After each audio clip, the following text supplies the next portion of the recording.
Hello friends, welcome back to Assure CMA Malayalam. അപ്പോൾ നമ്മൾ ഈ ഒരു വീഡിയോയിൽ ഡിസ്കസ് ചെയ്യാൻ പോകുന്നത് CMA ഇൻ്റർ സെക്കൻഡ് ഗ്രൂപ്പിലെ paper 10 cost and management accounting and financial മാനേജ്മെൻറ്റിലെ പേജ് നമ്പർ 319 ക്യാപിറ്റൽ സ്ട്രക്ചർ തിയറീസാണ് ഡിസ്ക്രൈബ് ചെയ്യാൻ പോകുന്നത്. അപ്പോൾ നമുക്ക് നേരെ വീഡിയോയിലേക്ക് പോവാം. അതിനു മുമ്പ് നമ്മുടെ ചാനൽ ആദ്യമായിട്ടാണ് നിങ്ങൾ കാണുന്നതെന്നുണ്ടെങ്കിൽ ഞങ്ങളുടെ ചാനൽ ലൈക്ക് ചെയ്യുക, ഷെയർ ചെയ്യുക, സബ്സ്ക്രൈബ് ചെയ്യുക. കൂടെ ബെല്ലൈക്കണും കൂടെ പ്രസ് ചെയ്ത് കഴിയുമ്പോൾ ഞങ്ങളിടുന്ന വീഡിയോസിൻ്റെ നോട്ടിഫിക്കേഷൻസ് നിങ്ങൾക്ക് അപ്പോൾ തന്നെ ലഭിക്കുന്നതാണ്. നമ്മൾ ഫസ്റ്റ് എന്താണ് ക്യാപിറ്റൽ സ്ട്രക്ചർ എന്നാണ് നോക്കാൻ പോകുന്നത്. ഒരു കമ്പനിയെ സംബന്ധിച്ച് ഒരു കമ്പനി വർക്ക് ചെയ്യണമെങ്കിൽ അവർക്ക് ലോങ് ടേം ഫണ്ടും വേണം, ഷോർട്ട് ടേം ഫണ്ട്സും വേണം. അതായത് വർക്കിംഗ് ക്യാപിറ്റലും വേണം. ലോങ് ടേം ഫണ്ട്സായി നമ്മൾ ഷെയർസൊക്കെ റൈസ് ചെയ്ത് പബ്ലിക്കിൻ്റെ കയ്യിൽ നിന്ന് നമുക്ക് എമൗണ്ട് ആവശ്യമുണ്ട്. സോ കമ്പനിയുടെ ക്യാപിറ്റൽ സ്ട്രക്ചർ ഏതാണോ, കൂടുതൽ ഡെപ്റ്റ് യൂസ് ചെയ്യുന്ന കമ്പനീസ് ആണെങ്കിൽ കൂടുതൽ ഡെപ്റ്റ് വേണം. ഇക്വിറ്റി ഷെയർ ആണ് യൂസ് ചെയ്യുന്നതെന്നുണ്ടെങ്കിൽ, ഇക്വിറ്റിയാണ് യൂസ് ചെയ്യുന്നതെന്നുണ്ടെങ്കിൽ ഇക്വിറ്റി ഷെയറിൻ്റെ എമൗണ്ട് കൂടുതൽ വേണം. അപ്പോൾ ഏത് ക്യാപിറ്റൽ സ്ട്രക്ചറാണ് നമ്മുടെ ഒരു പർട്ടിക്കുലർ കമ്പനി ഏറ്റെടുക്കുന്നത് എന്നുള്ള കാര്യം നമ്മൾ ഡിറ്റർമൈൻ ചെയ്യുന്നത് ക്യാപിറ്റൽ സ്ട്രക്ചർ തിയറീസിനകത്താണ്. A mix of various long term sources of fund employed by a firm is called capital structure. അതായത് പലതരത്തിലുള്ള ലോങ് ടേം സോഴ്സസുകൾ, ചിലപ്പോൾ ഇക്വിറ്റി ഷെയർ, പ്രിഫറൻസ് ഷെയർ, ഡെപ്റ്റും ആയിരിക്കും യൂസ് ചെയ്യുന്നത്. ചിലപ്പോൾ ഒരു കമ്പനി 30% ഡെപ്റ്റും 70% ഇക്വിറ്റി ആയിരിക്കും യൂസ് ചെയ്യുന്നത്. ചില കമ്പനീസ് 50% ഡെപ്റ്റും 50% ഇക്വിറ്റി ആയിരിക്കും യൂസ് ചെയ്യുന്നത്. അങ്ങനെ ആ കമ്പനിയുടെ ക്യാപിറ്റൽ സ്ട്രക്ചർ എന്താണോ അതിനനുസരിച്ചിട്ടുള്ള ആ ഒരു ക്യാപിറ്റൽ ഏതൊക്കെ സോഴ്സിൽ നിന്ന് റൈസ് ചെയ്യണം, ഏതൊക്കെ ലോങ് ടേം സോഴ്സിൽ നിന്നാണ് കമ്പനിയുടെ ക്യാപിറ്റൽ സ്ട്രക്ചറിന് വേണ്ടിയിട്ട് എംപ്ലോയ് ചെയ്തിരിക്കുന്നതെന്ന് നമ്മൾ കണ്ടുപിടിക്കുന്നത് ക്യാപിറ്റൽ സ്ട്രക്ചർ തിയറീസ് യൂസ് ചെയ്തിട്ടാണ്. ഒരുപാട് ആളുകൾ കണ്ടുപിടിച്ചിട്ടുള്ള തിയറീസ് നമുക്കിവിടെ പഠിക്കാനുണ്ട്. അപ്പോൾ ചില കമ്പനീസിനെ സംബന്ധിച്ച് ഇപ്പോൾ ഒരു എക്സാമ്പിൾ പറയുകയാണെങ്കിൽ, ചില കമ്പനീസ് ഇക്വിറ്റി ക്യാപിറ്റൽ മാത്രമായിരിക്കും യൂസ് ചെയ്യുക. ഇവർ വേറെ എക്സ്റ്റേണൽ സോഴ്സുകളൊന്നും റൈസ് ചെയ്യുന്നുണ്ടാവില്ല. ചില companies equities and preference share capital use ചെയ്യുന്നുണ്ടായിരിക്കും. അപ്പോഴും ഡെപ്റ്റ് ഒന്നും അവർ കാര്യമായിട്ട് യൂസ് ചെയ്യുന്നുണ്ടാവില്ല.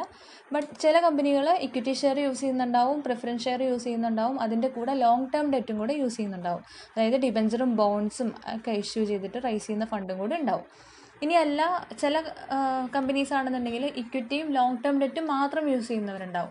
ഇക്വിറ്റി എന്തായാലും വേണം, കൂടെ അവരൊരു ലോങ് ടേം ഡെറ്റോ, അങ്ങനെ ആ കമ്പനിയുടെ ആ ഒരു ഫിനാൻസിങ് സ്ട്രക്ചർ എങ്ങനെയാണെന്ന് വെച്ചാൽ അതിനനുസരിച്ച് അവരെ എംപ്ലോയ് ചെയ്യും.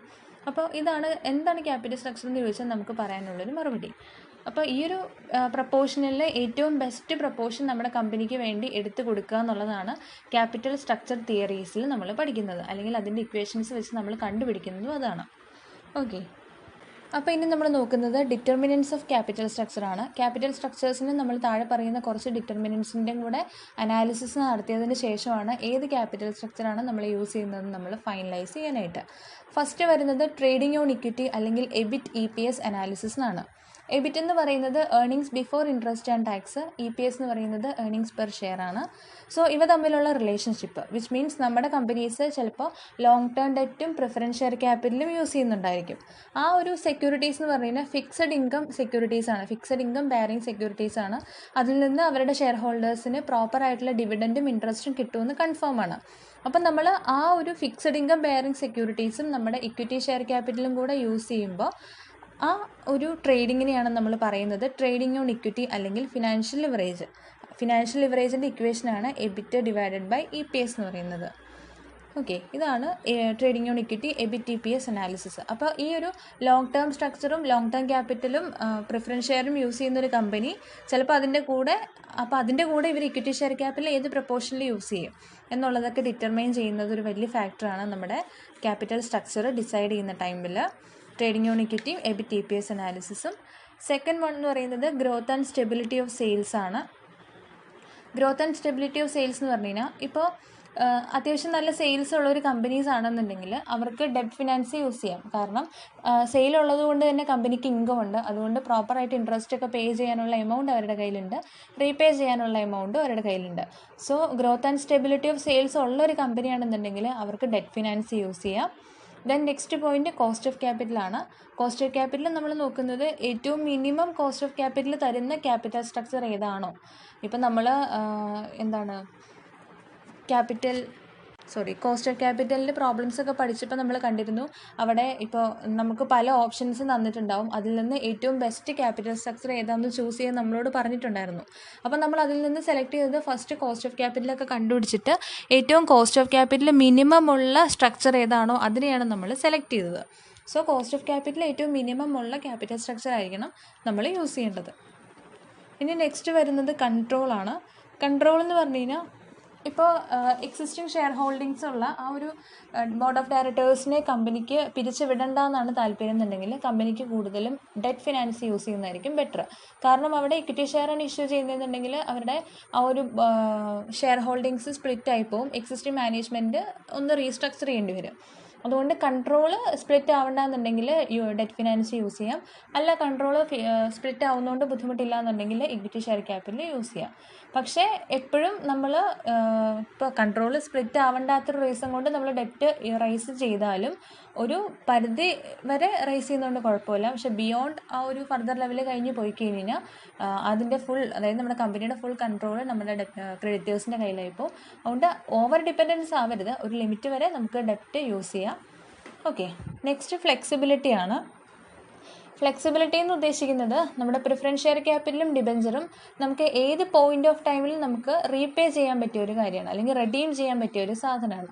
പക്ഷേ ഇക്വിറ്റി ഷെയർ ക്യാപിറ്റൽ അങ്ങനെയല്ല. ആ ഒരു ഇക്വിറ്റി ഷെയർ ക്യാപിറ്റൽ ഫിക്സഡ് ടൈമിൽ, അതായത് കമ്പനി വൈൻഡപ്പ് ഒക്കെ ചെയ്ത് കഴിഞ്ഞ് എല്ലാം കൊടുത്തു കഴിഞ്ഞ് ബാക്കിയുണ്ടെങ്കിൽ മാത്രമാണ് ഇക്വിറ്റി ഷെയർ ഹോൾഡേഴ്സിന് കിട്ടുകയുള്ളൂ. സോ ഫ്ലെക്സിബിലിറ്റി ഇക്വിറ്റി ഷെയർസിനെ സംബന്ധിച്ച് കുറവാണ്. പ്രിഫറൻസ് ഷെയർ ക്യാപിറ്റലിനും ഡിബഞ്ചറിനും നോർമലി ഫ്ലെക്സിബിലിറ്റി, അതായത് നോർമലി ആ രണ്ട് fixed interest bearing securities flexible ആണ്. ദെൻ നെക്സ്റ്റ് വരുന്നത് ഫ്ലോട്ടേഷൻ കോസ്റ്റ് ആണ്. ഫ്ലോട്ടേഷൻ കോസ്റ്റ് ഒരു പരിധിവരെയാണ് നമ്മുടെ ക്യാപിറ്റൽ സ്ട്രക്ചറിനെ അഫക്റ്റ് ചെയ്യുന്ന ഒരു സാധനമായിട്ടുള്ളൂ.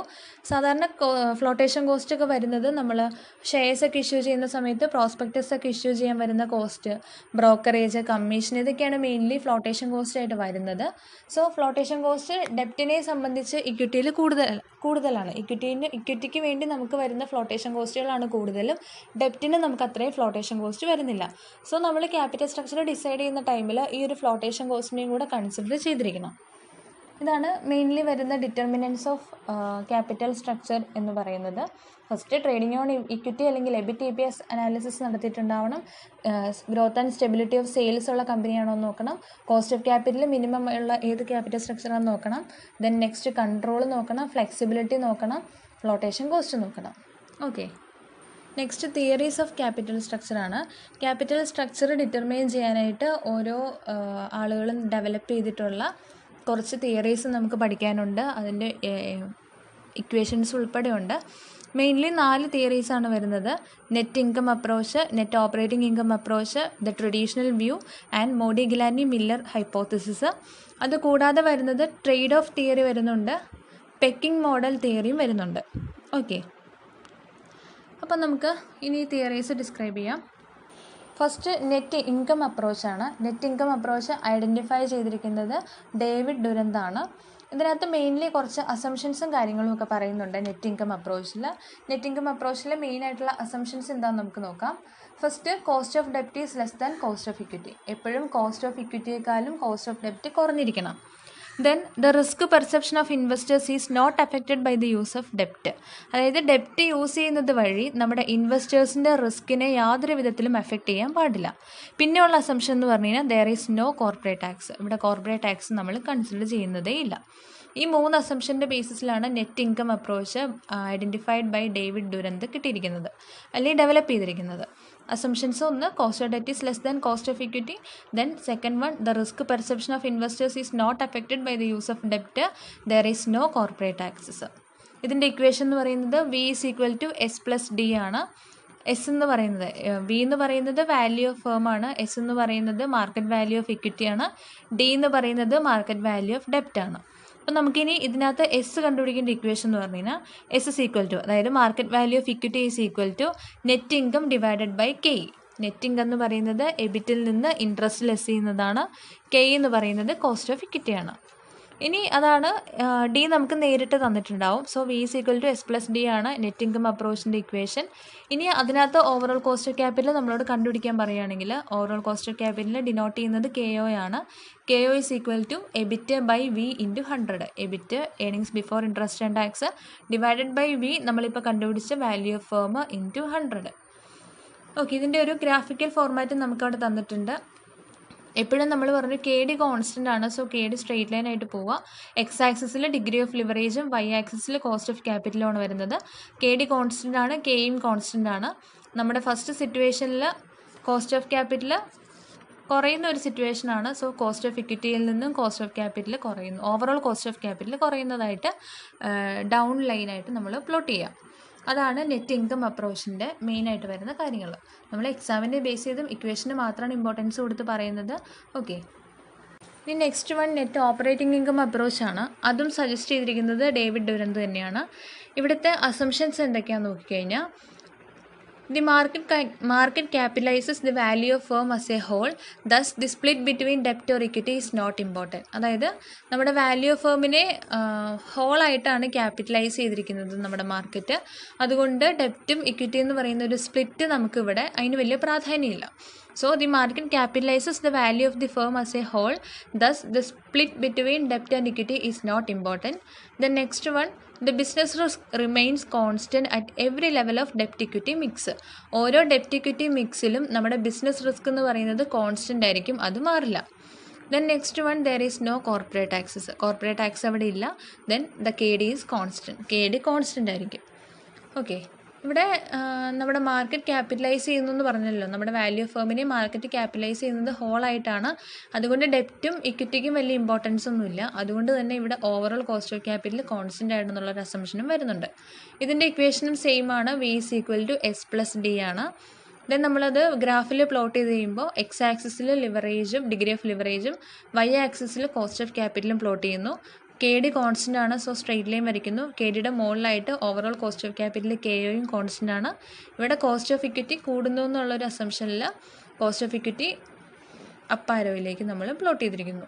ഇതാണ് net operating income approach identified by David Durand. Next approach എന്ന് പറയുന്നത് ദ ട്രഡീഷണൽ വ്യൂ ആണ്. ട്രഡീഷണൽ വ്യൂ പോപ്പുലറൈസ് ചെയ്തിരിക്കുന്നത് എസ്ര സോളമൻ ആണ്. ഇതിൻ്റെ എസ്ര സോളമൻ പറഞ്ഞിരിക്കുന്നത് നമ്മുടെ ട്രഡീഷണൽ വ്യൂ എന്ന് പറയുന്നത് നെറ്റ് ഇൻകം അപ്രോച്ചിൻ്റെയും നെറ്റ് ഓപ്പറേറ്റിംഗ് ഇൻകം അപ്രോച്ചിൻ്റെയും കോമ്പോസിഷനാണ് അതിൻ്റെ. ഇതിൽ നമ്മൾ 3 സ്റ്റേജസ് ആയിട്ടാണ് ഡിവൈഡ് ചെയ്തിരിക്കുന്നത്. Stage 1, stage 2, stage 3. സ്റ്റേജ് 1 പറയുന്നത് നമ്മുടെ കെയും കെ ഡിയും കോൺസ്റ്റൻ്റ് ആണ്, അതായത് കോസ്റ്റ് ഓഫ് ഇക്വിറ്റിയും കോസ്റ്റ് ഓഫ് ഡെപ്റ്റും കോൺസ്റ്റൻ്റ് ആണ്. സ്റ്റേജ് 2 പറയുന്നത് ഫർദർ ഇൻക്രീസ് ഇൻ ഡെപ്റ്റ് will have no effect in the value of firm and cost of capital. അതായത് നമ്മൾ ഫർദർ ഡെപ്റ്റ് ഇൻക്രീസ് ചെയ്താലും നമ്മുടെ വാല്യൂ ഓഫ് ഫേമിനെയോ കോസ്റ്റ് ഓഫ് ക്യാപിറ്റലിനെയോ അത് അഫക്റ്റ് ചെയ്യുന്നില്ലെന്നാണ്.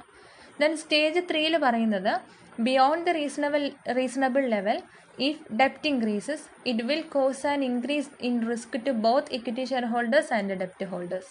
നമ്മൾ ഒരു റീസണബിൾ ലെവലിന് മുകളിൽ നമ്മൾ ഡെപ്റ്റ് തന്നെയാണ് റേസ് ചെയ്യുന്നതെന്നുണ്ടെങ്കിൽ അത് ഇക്വിറ്റി ഷെയർ ഹോൾഡറിൻ്റെയും ഡെപ്റ്റ് ഹോൾഡേഴ്സിൻ്റെയും റിസ്ക് കൂടാനുള്ള സാധ്യതയുണ്ട്. കാരണം ഡെപ്റ്റ് ഇഷ്യൂ ചെയ്യുന്ന സമയത്ത് തന്നെ ഇപ്പോൾ സെക്യൂർഡ് ഡെപ്റ്റ്സ് ഒക്കെ ആണെന്നുണ്ടെങ്കിൽ നമ്മുടെ ഫിക്സഡ് അസറ്റ് ഓൾറെഡി നമ്മൾ ആ ക്രെഡിറ്റേഴ്സിന് കൊടുത്തിരിക്കുകയാണ്. അവരതിൻ്റെ ഒരു ചാർജിൻ്റെ പേരിലാണ് നമുക്ക് ഡെപ്റ്റ് തന്നിരിക്കുന്നത്. സോ ഇക്വിറ്റി ഷെയർ ഹോൾഡേഴ്സിന് കമ്പനി വൈൻഡപ്പ് ചെയ്യുന്ന സമയത്ത് അവർക്ക് എന്തെങ്കിലുമൊക്കെ മിച്ചം കിട്ടുക എന്നുള്ളത് ഈ അസറ്റൊക്കെ കിട്ടുന്ന പൈസയിൽ നിന്നൊക്കെ ആയിരിക്കും. പക്ഷേ അത് നമുക്കിവിടെ കിട്ടുമെന്ന് പറയാനായിട്ട് ഷെയർ ഹോൾഡേഴ്സിന് പറ്റില്ല, കാരണം അത് ഓൾറെഡി സെക്യൂർഡ് ആണ്. പിന്നെ ഡെപ്റ്റ് ഹോൾഡേഴ്സ് എന്ന് പറയുമ്പോൾ അവർക്ക് എന്തോ റിസ്ക് വരുന്നു എന്ന് ചോദിച്ചു കഴിഞ്ഞാൽ, ഒരു പരിധി കൂടുതൽ ഒരു കമ്പനി ഡെപ്റ്റ് മാത്രമാണ് യൂസ് ചെയ്യുന്നതെന്നുണ്ടെങ്കിൽ ഇവർക്ക് പ്രോപ്പറായിട്ട് ഇൻട്രസ്റ്റ് ഒക്കെ കിട്ടാൻ ബുദ്ധിമുട്ടുണ്ടാവും. തിരിച്ച് റീപേയ്മെൻറ്റും കറക്റ്റ് ടൈമിൽ നടക്കണമെന്നൊന്നുമില്ല. അതുകൊണ്ട് ഡെപ്റ്റ് ഹോൾഡേഴ്സിനും ഇക്വിറ്റി ഷെയർ ഹോൾഡേഴ്സിനും ഒരു പരിധി കൂടുതൽ ഡെപ്റ്റാണ് ഇൻക്രീസ് ചെയ്യുന്നതെന്നുണ്ടെങ്കിൽ രണ്ട് കൂട്ടർക്കും നെഗറ്റീവായിട്ട് അഡ്വേഴ്സായിട്ടാണ് അവരെ അഫക്റ്റ് ചെയ്യത്തുള്ളൂ. ഇതാണ് ഇദ്ദേഹം ട്രഡീഷണൽ വ്യൂവിൽ എസ്ര സോളമൻ പറയുന്നത്.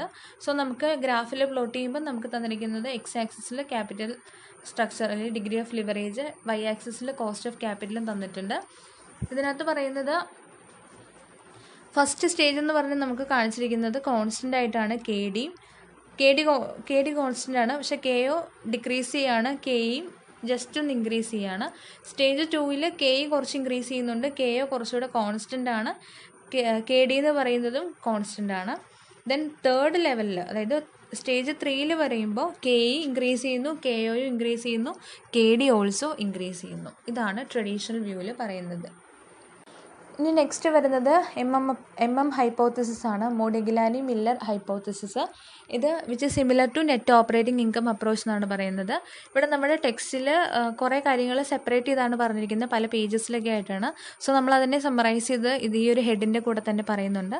അതുകൊണ്ട് എക്സാമിന് വരുമ്പോൾ നിങ്ങൾ ഈ പറയുന്ന എല്ലാ കാര്യങ്ങളും തന്നെ എഴുതാനായിട്ട് ശ്രദ്ധിക്കണം. അപ്പോൾ അപ്രോച്ചിൻ്റെ ഹൈപ്പോത്തസിസിൻ്റെ മെയിൻ ആയിട്ടുള്ള അസംഷൻസ് എന്തൊക്കെയാണെന്ന് ചോദിച്ചാൽ, there is A perfect capital market. Okay, ഇവിടെ ഒരു പെർഫെക്റ്റ് ക്യാപിറ്റൽ മാർക്കറ്റ് ആണ് നമുക്കുള്ളത്. പെർഫെക്റ്റ് ക്യാപിറ്റൽ മാർക്കറ്റ് എന്താണെന്ന് ചോദിച്ചു കഴിഞ്ഞാൽ, investors are free to buy or sell securities. Investors securities buy ചെയ്യാനും സെൽ ചെയ്യാനും ഫ്രീ ആണ്, അവർക്ക് യാതൊരു റെസ്ട്രിക്ഷനും ഇല്ല. Then next, they can borrow funds without any restriction. അതായത് കമ്പനിക്ക് എത്ര ഫണ്ട്സ് വേണമെങ്കിലും ബോറോ ചെയ്യാം, അവിടെ ഒരു റെസ്ട്രിക്ഷനും ഇല്ല. അതായത് നമ്മൾ നേരത്തെ പറഞ്ഞല്ലോ, ഒരു ബിയോണ്ട് ഫർദർ ലെവലിൽ കൂടുതൽ ഡെപ്റ്റ് ഇൻക്രീസ് ചെയ്തിട്ടുണ്ടെങ്കിൽ അത് ഡിബഞ്ചർ ഹോൾഡേഴ്സിനും ത്രെറ്റാണ്, ഇക്വിറ്റി ഷെയർ ഹോൾഡേഴ്സിനും ത്രെറ്റാണ്. പക്ഷേ ഇവിടെ അങ്ങനെ ഒരു റെസ്ട്രിക്ഷനൊന്നുമില്ല, നമുക്ക് എത്ര വേണമെങ്കിലും ഫണ്ട് ബോറോ ചെയ്യാം. ദെൻ അടുത്തത് വരുന്നത്, ദേ behave rationally.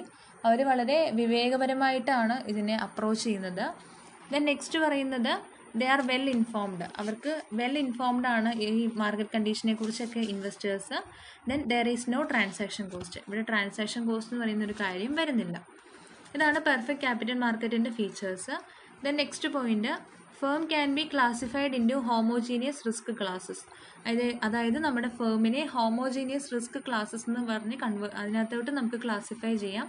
Homogeneous risk classes എന്ന് പറഞ്ഞു കഴിഞ്ഞാൽ സെയിം ആയിരിക്കും എല്ലാ റിസ്ക്കും, എല്ലാ ബിസിനസ്സിൻ്റെ റിസ്ക് തന്നെയായിരിക്കും, നമുക്ക് സ്പെഷ്യൽ റിസ്ക് ഒന്നും ഇല്ലെന്നുള്ളൊരു അസംഷനുണ്ട്. Then all investors have the same expectation of firm's EBIT. എല്ലാ ഇൻവെസ്റ്റേഴ്സിനും കമ്പനിയുടെ EBIT, earnings before interest and ടാക്സിന് സെയിം എക്സ്പെക്റ്റേഷൻ തന്നെയാണ്. അതായത് കൂടും എന്നുള്ളൊരു വിശ്വാസമാണ് അവർക്കുള്ളത്, അല്ലെങ്കിൽ ഒരു ലെവലിൽ താഴെ കുറയും എന്നുള്ളൊരു വിശ്വാസം അവർക്ക് ഇല്ല. Then the dividend payout ratio is 100%, that is no retained earnings.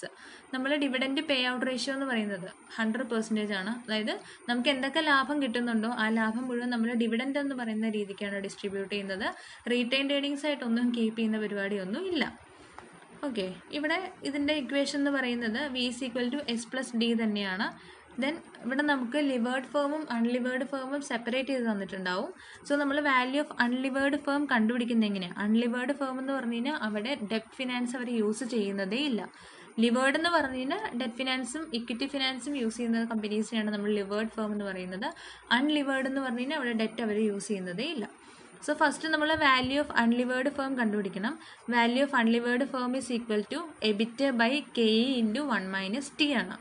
Okay, ഇനി ലിവേർഡ് ഫേമിൻ്റെ എങ്ങനെയാണ് കണ്ടുപിടിക്കുന്നതെന്ന് പറഞ്ഞു കഴിഞ്ഞാൽ, ലിവേർഡ് ഫേം എന്ന് പറഞ്ഞാൽ value of unlevered firm plus ഡെപ്റ്റ് അതായത് D × 1 - T എന്ന് പറയുന്ന ഇക്വേഷനാണ്.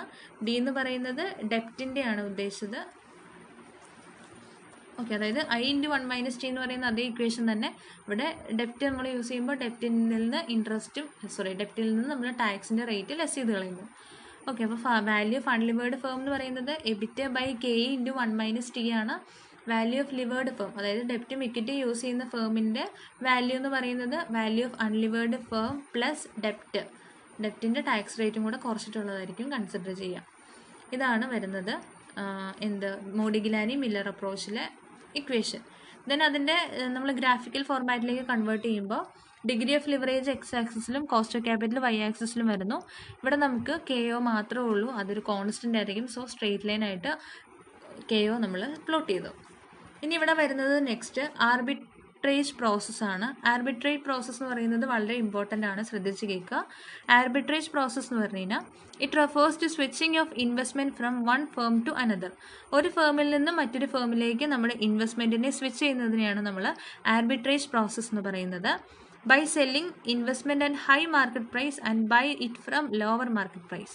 അതായത് നമ്മൾ ഹൈ മാർക്കറ്റ് പ്രൈസ് ഉള്ള ടൈമിൽ നമ്മുടെ കയ്യിലിരിക്കുന്ന ഷെയർ സെയിൽ ചെയ്യുന്നു. ലോവർ മാർക്കറ്റ് പ്രൈസ് ആ പർട്ടിക്കുലർ ഷെയറിനുള്ള സമയത്ത് നമ്മൾ ആ ഒരു മാർക്കറ്റിൽ നിന്ന് ആ ഒരു ഷെയർ ബൈ ചെയ്യുന്നു. ഇതാണ് ആർബിട്രേജ് പ്രോസസ്സ് എന്ന് പറയുന്നത്. Then next reverse working of arbitrage പ്രോസസ്സാണ്. റിവേഴ്സ് വർക്കിംഗ് എന്ന് പറഞ്ഞു കഴിഞ്ഞാൽ investors will try to switch their investment from unlevered firm to levered firm. അതായത് ഇപ്പോൾ അൺലിവേർഡ് ഫേം ഡെപ്റ്റ് ഫിനാൻസ് യൂസ് ചെയ്യാത്തൊരു കമ്പനിയിലാണ് നമ്മൾ ഇൻവെസ്റ്റ് ചെയ്തതെന്നുണ്ടെങ്കിൽ നമുക്ക് പ്രത്യേകിച്ച് ബെനിഫിറ്റ് ഒന്നും പറയാൻ പറ്റില്ല. കാരണം കമ്പനി വൈൻഡപ്പ് ചെയ്യുന്ന ടൈമിൽ നമുക്ക് കിട്ടി അത്രയേ ഉള്ളൂ. കാരണം ഒരു പർട്ടിക്കുലർ അസറ്റ് ടേക്ക് ഓവർ ചെയ്യാനുള്ള ഡെപ്റ്റ് ഫിനാൻസ് ഒന്നും നമ്മുടെ കമ്പനി യൂസ് ചെയ്തിട്ടില്ല. അതുകൊണ്ട് അൺലിവേർഡ് ഫേമിനേക്കാളും എപ്പോഴും ലിവേർഡ് ഫേമിൽ ഇൻവെസ്റ്റ് ചെയ്യുന്നതായിരിക്കും കൂടുതൽ റിസ്ക് കുറവ്. അതാണ് റിവേഴ്സ് വർക്കിംഗ് ഓഫ് ആർബിട്രേജ് പ്രോസസ്സിൽ പറയുന്നത്. ഓക്കെ, ഇതാണ് നമ്മുടെ 4 അപ്രോച്ച് ക്യാപിറ്റൽ സ്ട്രക്ചർ തിയറീസിൻ്റെ മെയിനായിട്ടുള്ള അപ്രോച്ചസുകൾ. ഇത് പഠിക്കുക. ഈ ഒരു ഇക്വേഷൻ വെച്ചിട്ടാണ് നമ്മൾ ഇനി വരുന്ന പ്രോബ്ലംസുകളെല്ലാം ചെയ്യുന്നത്. ഓക്കെ, അപ്പോൾ എല്ലാവർക്കും മനസ്സിലായെന്ന് വിശ്വസിക്കുന്നു. Thank you.